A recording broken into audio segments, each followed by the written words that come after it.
Halo, selamat siang. Berjumpa kembali di mata kuliah logika di pertemuan yang ketiga. Senang sekali kita masih bisa berjumpa walaupun via online. Saya harap kalian tetap sehat dan pastinya tetap semangat. Jangan sampai ada kata putus asa untuk anak-anak PGSD 2020. Oke, pada pertemuan yang ketiga ini kita akan membahas mengenai yang pertama itu adalah macam-macam logika. Nah, di sini kita akan pelajari ragam logika yang ada. Oke, baiklah. Mari kita sama-sama mempelajari mengenai macam-macam logika yang sudah ada dan sudah dipelajari oleh kebanyakan orang pada umumnya. Yang pertama itu adalah logika dalam pengertian luas dan sempit. Kemudian yang kedua, logika deduktif dan induktif. Yang ketiga, logika formal dan material. Yang keempat, logika murni dan serapan. Kemudian yang kelima adalah logika filsafati dan tematik. Nah, nanti kita akan bahas ragam logika ini satu persatu. Saya harap kalian menyimak dan mendengarkan dengan baik mengenai materi pada pertemuan yang ketiga ini supaya kalian bisa lebih paham dan memahami lebih dalam lagi tentang macam-macam logika yang akan kita pelajari.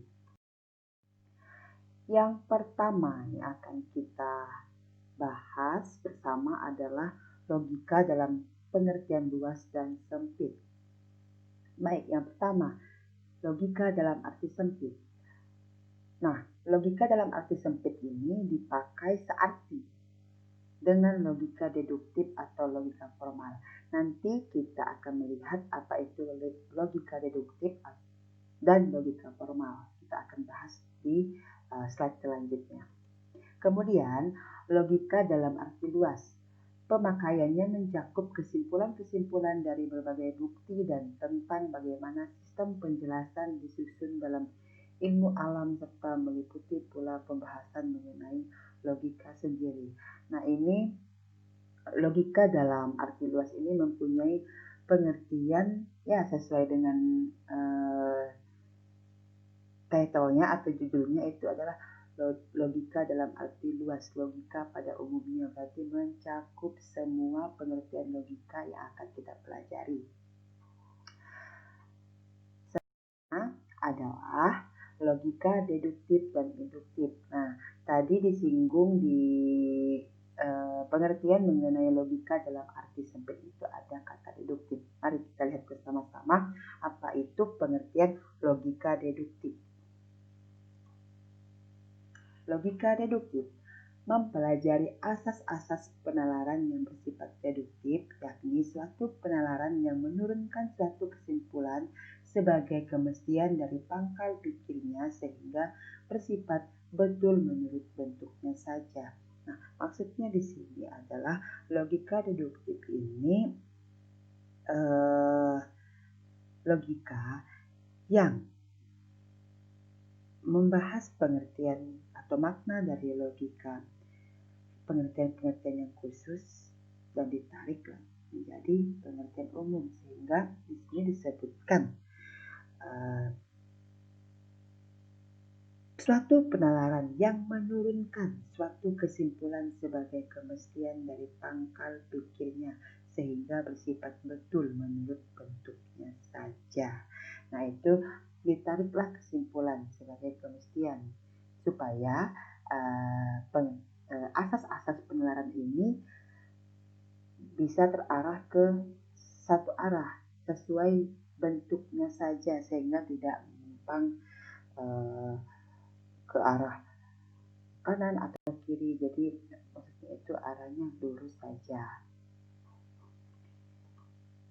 Kemudian logika induktif mempelajari asas-asas penalaran yang betul sejumlah hal khusus sampai pada kesimpulan umum yang bersifat boleh jadi atau probability.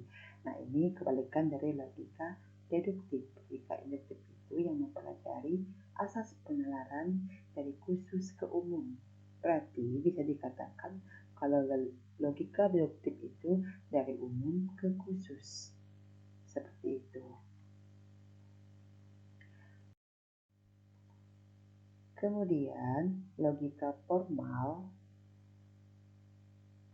atau kata lainnya itu minor dan logika material atau kata lainnya itu mayor. Kita lihat bersama-sama pengertian logika formal. Logika formal yaitu mempelajari asas, aturan atau hukum-hukum yang hukum-hukum berpikir yang harus ditaati agar orang dapat berpikir dengan benar dan mencapai kebenaran. Nah, ini logika formal ini itu istilahnya itu sistematis, mengikuti aturan, mengikuti asas atau hukum-hukum berpikir supaya apa? Supaya orang berpikir dengan benar untuk mencapai kebenaran. Jadi secara sistematis mengikuti prosedur yang sudah ditentukan. Itu logika formal atau minor. Kemudian kita lihat lagi logika material itu apa? Logika material adalah mempelajari langsung pekerjaan akal serta menilai hasil-hasil logika formal dan mengujinya dengan kenyataan praktis yang sesungguhnya mempelajari sumber-sumber dan asalnya pengetahuan, alat-alat pengetahuan, proses terjadinya pengetahuan, dan akhirnya merumuskan metode ilmu pengetahuan itu. Nah, ini lebih luas lagi untuk logika material ini. Cakupannya lebih luas dibandingkan logika formal. Makanya semuanya itu mencakup pada logika material ini. Kemudian selanjutnya logika murni dan terapan. Apa itu logika murni? Logika murni merupakan pengetahuan mengenai asas aturan dan logika yang berlaku umum pada semua segi dan bagian dari pernyataan-pernyataan dengan tanpa mempersoalkan arti khusus dalam suatu cabang ilmu dari istilah pernyataan yang dimaksud. Paham tidak mengenai logika murni ini? Coba kita baca lagi pelan-pelan apa itu maknanya. Logika murni merupakan pengetahuan mengenai asas aturan dan logika yang berlaku umum pada semua segi dan bagian dari pernyataan-pernyataan dengan tanpa mempersoalkan arti khusus dalam suatu cabang ilmu dari istilah pernyataan yang dimaksud. Ini sesuai dengan judulnya atau title-nya, logika murni, berarti tidak mempersoalkan arti khusus dalam suatu cabang ilmu. Jadi benar-benar murni, benar-benar berasal seperti apa asalnya, seperti itulah, tidak diganggu gugat, tidak diubah. Jadi murni bagaimana adanya logika murni tersebut yang asli. Kemudian logika terapan itu apa? Logika terapan adalah pengetahuan logika yang diterapkan dalam setiap cabang ilmu, bidang-bidang filsafat, dan juga dalam pembicaraan yang menggunakan bahasa sehari-hari. Seperti title-nya yaitu terapan. Terapan itu bisa masuk ke berbagai cabang ilmu. Jadi bisa diterapkan, bisa disandingkan, bisa dipasangkan dengan cabang-cabang ilmu yang ada di dunia, bidang-bidang filsafat, dan juga dalam pembicaraan yang menggunakan bahasa sehari-hari. Jadi bisa diterapkan di mana saja, seperti itu. Selanjutnya, yaitu logika filsafati dan matematik. Yang pertama, logika filsafati itu apa? Merupakan ragam logika yang punya hubungan erat dengan pembahasan dalam bidang filsafat, seperti logika kewajiban dan etika atau logika arti dengan metafisika. Nah, ini balik lagi. Ada kaitannya dengan filsafat. Seperti metode yang saya ajarkan, logika dan filsafat pendidikan itu sangat berkaitan. Nah, logika filsafat ini apa? Bisa kalian baca lagi apa itu logika filsafat. Ilmu filsafat, karena logika itu merupakan cabang dari filsafat. Makanya di sini dikatakan logika yang punya hubungan erat dengan pembahasan dalam bidang filsafat seperti logika kewajiban dengan etika, logika asli dengan metafisika. Kalian pasti bertanya apa itu kaitannya logika kewajiban dengan etika atau logika asli dengan metafisika. Jadi kita cari bersama-sama. Kemudian logika matematik. Apa itu logika matematik? Menelaah penalaran yang benar dengan menggunakan metode matematik serta bentuk lambang yang khusus dan cermat untuk menghindarkan makna ganda. Nah, untuk logika matematik ini sesuai dengan namanya, matematik itu matematika. Matematika itu ilmu apa sih? Tentunya ilmu pasti. Kenapa dikatakan ilmu pasti? Jadi logika matematik ini sudah tepat. Itu saja jawabannya. Tidak ada lagi yang lain. Sudah pasti, sudah tepat, sudah benar. Makanya di sini dikatakan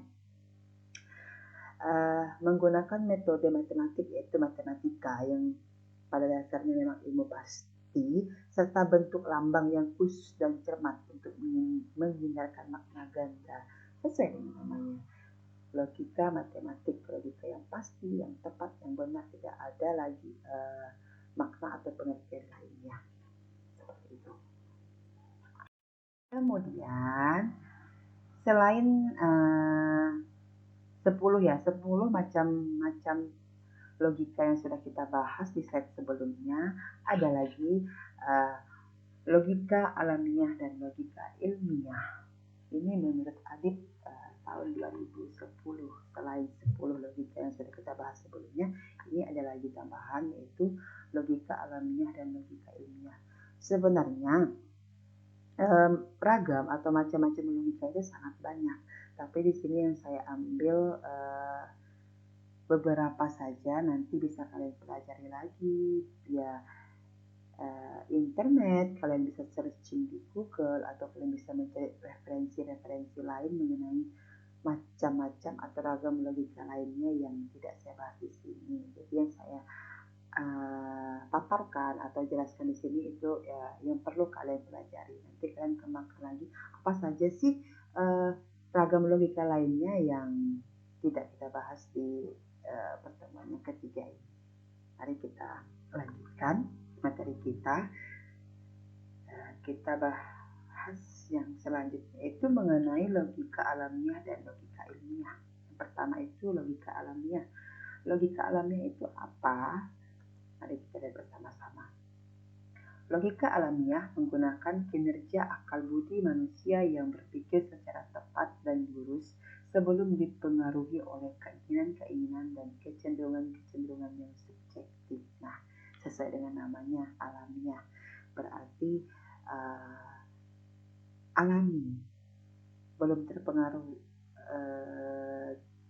oleh apapun juga, seperti anak bayi yang baru lahir suci, belum mengetahui apapun, belum tahu apapun, benar-benar suci, alami, yang tidak dipengaruhi oleh keinginan-keinginan dan kecenderungan-kecenderungan yang bersifat subjektif.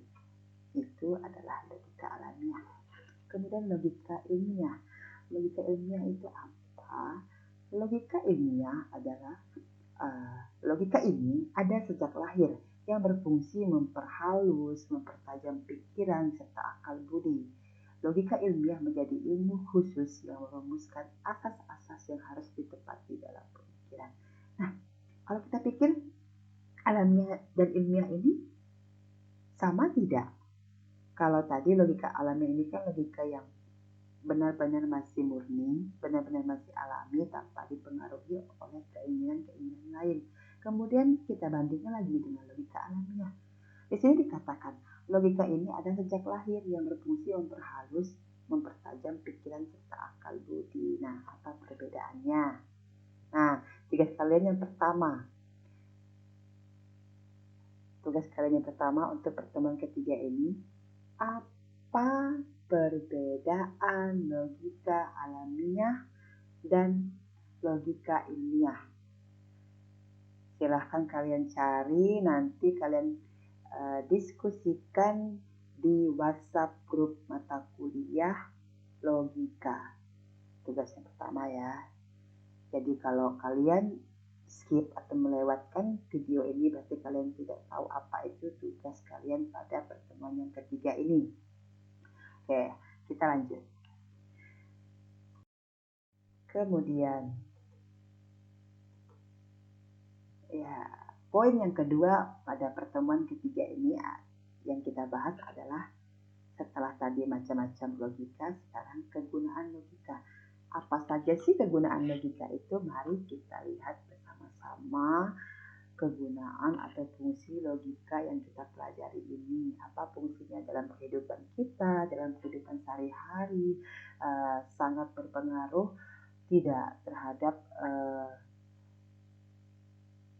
interaksi kita dengan sesama kita, terutama kalian yang tinggal di asrama, sama juga untuk teman-teman kalian yang tinggal di luar, interaksinya dengan keluarga mereka, apakah berguna logika ini? Mari kita lihat bersama. Apa saja kegunaan logika? Kegunaan logika yang pertama, membantu setiap orang yang mempelajari logika untuk berpikir secara rasional, kritis, harus, tetap, tertib, metodis, dan koheren. Nah, seperti judulnya, logika, penalaran.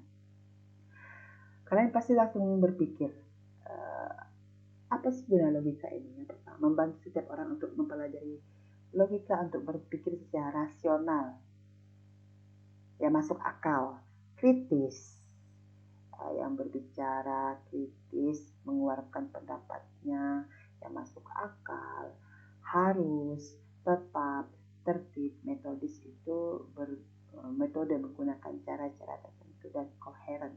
Ini kegunaan logika yang pertama. Kemudian yang kedua, meningkatkan kemampuan berpikir secara abstrak, cermat, dan objektif. Tentunya kegunaan logika ini untuk meningkatkan kemampuan berpikir secara abstrak. Abstrak itu yang kita sudah bisa dalam tahap analisis, tidak lagi menganalisis benda yang kita lihat secara nyata. Kita sudah bisa berpikir abstrak, bisa menganalisis. Itu salah satu kegunaan logika, cermat dan objektif. Jadi kita bisa berpikir secara netral, tidak subjektif. Jadi kita bisa berpikir dari sisi kanan dan kiri, tidak berat sebelah. Kemudian yang ketiga itu adalah menambah kecerdasan dan meningkatkan kemampuan berpikir sendiri dengan menggunakan asas-asas sistematis. Sangat-sangat nyata kegunaan logika di sini. Menambah kecerdasan sudah sangat-sangat pasti, dan meningkatkan kemampuan kalian berpikir sendiri dengan menggunakan asas-asas yang sistematis dan teratur. Apa kegunaan logika yang keempat? Kita baca, memaksa dan mendorong orang untuk berpikir sendiri dengan menggunakan asas-asas sistematis. Nah, ini tidak mau kita sebagai manusia yang mempunyai akal dan pikiran itu pasti akan terus berpikir sendiri. Kadang kita kan itu kadang manusia itu berputar-putar dengan pikirannya sendiri. Misalkan ada suatu masalah, dia mencoba memecahkan masalahnya sendiri. Nah, itu dalam artian di sini dipaksa itu kita berpikir sendiri. Jadi mau tidak mau kita harus berpikir sendiri sebelum kita minta saran orang lain. Biasanya manusia itu berpikir sendiri apakah dia bisa menyelesaikan masalahnya sendiri. Kalau sudah tidak sanggup, barulah berbicara kepada orang lain. Kemudian kegunaan logika yang kelima, meningkatkan cinta akan kebenaran dan menghindari kesalahan-kesalahan berpikir, kekeliruan, serta kesesatan. Mampu melakukan analisis terhadap suatu kejadian. Sangat pasti. Nah, kelima kegunaan logika ini sebenarnya sangat berhubungan dan satu sama lainnya memiliki keterkaitan. Jadi bisa kalian baca. Sebenarnya bisa kita simpulkan kegunaan logika ini apa sih? Untuk meningkatkan daya pikir manusia supaya lebih realistis, lebih rasional, bisa memikirkan hal-hal yang kritis, dan tentunya meningkatkan cinta akan kebenaran dan menghindari kesalahan-kesalahan berpikir. Sesuai dengan namanya, logika atau penalaran itu kan ilmu yang tepat. Jadi sebisa mungkin menghindari kesesatan, kekeliruan, kesalahan-kesalahan berpikir. Itu tentunya itu tujuan dari logika itu. Sebenarnya masih sangat banyak kegunaan logika. Cuman yang saya ambil di sini adalah 5. Intinya itu kegunaan logika ini meningkatkan daya pikir manusia supaya berpikir lebih rasional, lebih kritis, lebih daya analisisnya lebih tinggi, dan tentunya meningkatkan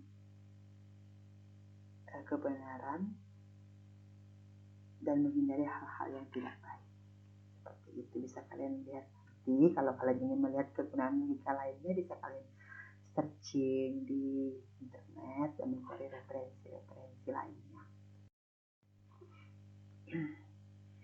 Kemudian poin yang ketiga dan terakhir dari materi pada pertemuan ketiga ini adalah manfaat logika. Tadi kegunaan, yang ini manfaat. Kita perhatikan dulu sebelum saya memberikan pertanyaan yang kedua. Sebelum saya lanjut ke manfaat logika, tugas kalian yang kedua adalah mencari apa itu perbedaan dari kegunaan dan manfaat.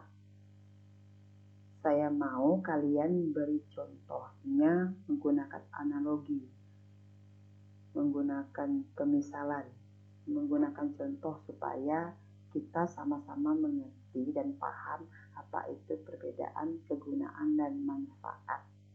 Berarti ada 2 ya tugas kalian pada pertemuan yang ketiga ini. Yang pertama tadi apa? Pasti akan kalian ketahui jika kalian mendengarkan video ini secara runtut dari awal hingga akhir. Kemudian yang kedua ini, perbedaan kegunaan dan manfaat, jelaskan di WhatsApp grup mata kuliah logika nanti menggunakan contoh, analogi ataupun pemisalan. Mari kita lihat bersama-sama manfaat dari logika. Yang pertama, melatih jiwa manusia sehingga bisa memperhalus jiwa dan pikiran. Apa ini melatih jiwa manusia sehingga bisa memperhalus jiwa dan pikiran? Tentunya manfaat logika itu untuk memperhalus jiwa dan pikiran kita yang awalnya kita tidak tahu apa-apa, yang awalnya kita berbicara dengan orang itu agak belak-belakan, agak kasar.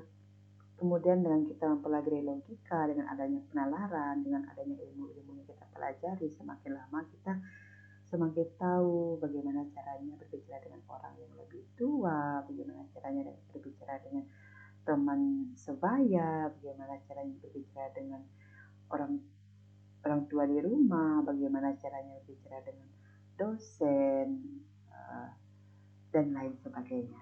Kemudian yang kedua, manfaat dari logika adalah studi logika mampu mendidik manusia agar bisa berpikir jauh lebih jernih dan kritis. Tentunya ilmu logika ini bisa mendidik kita untuk bisa berpikir lebih jernih dan kritis.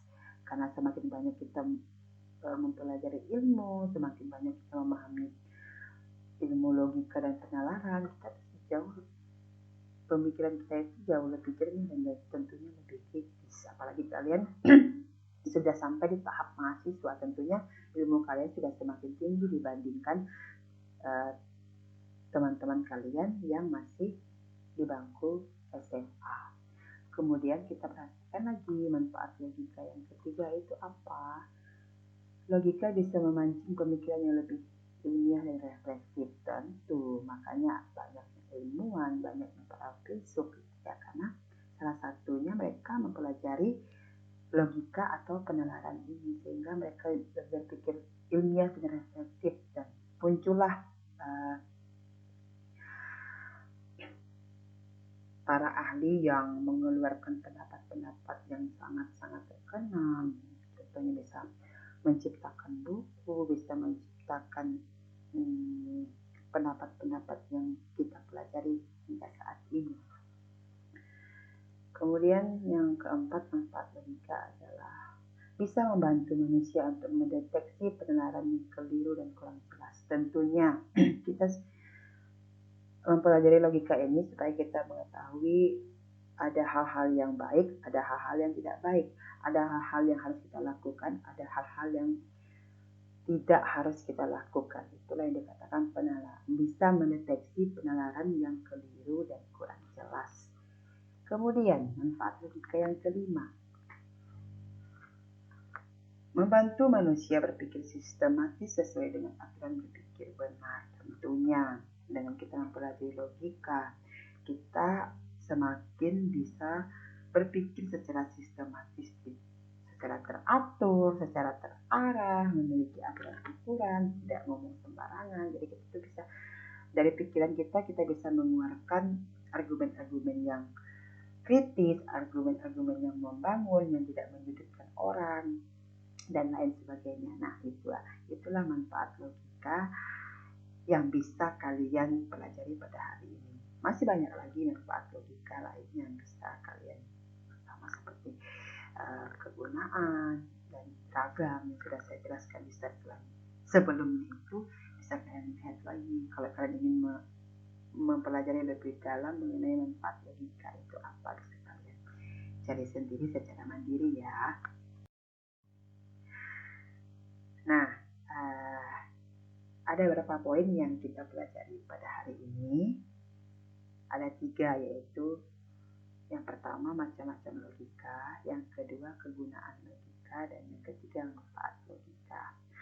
Nah, tentunya penjelasan saya yang singkat ini saya mengerti kalian pasti masih banyak yang bingung, masih banyak yang belum paham mengenai logika, yang materi logika yang kita bahas pada pertemuan ketiga ini. Nah, untuk itu nanti kita lanjut diskusi di WhatsApp group atau Plan Logika. Tetapi sebelumnya kalian jawab dulu 2 pertanyaan yang saya ajukan di materi pertemuan yang ketiga ini.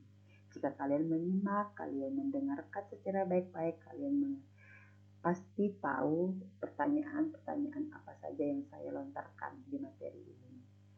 Oke, mahasiswa PGSD yang semangat dan tidak pantang menyerah, kita akan lanjutkan pembahasan kita mengenai materi hari ini di WhatsApp group. Oke, untuk itu pahami baik-baik materi hari ini, pelajari baik-baik. Kalian sudah mahasiswa, kalian bisa belajar mandiri, kalian bisa memahami. Jika kalian belum paham, jika kalian masih bingung, silahkan bertanya di WhatsApp group. Nanti saya buka pertanyaan seperti pada pertemuan-pertemuan sebelumnya. Oke, terima kasih semuanya.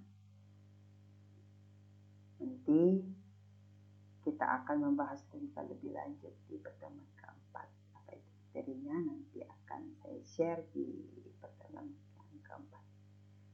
Terima kasih semuanya. Tuhan Yesus memberkati. Tetap sehat dan selalu semangat. Dah.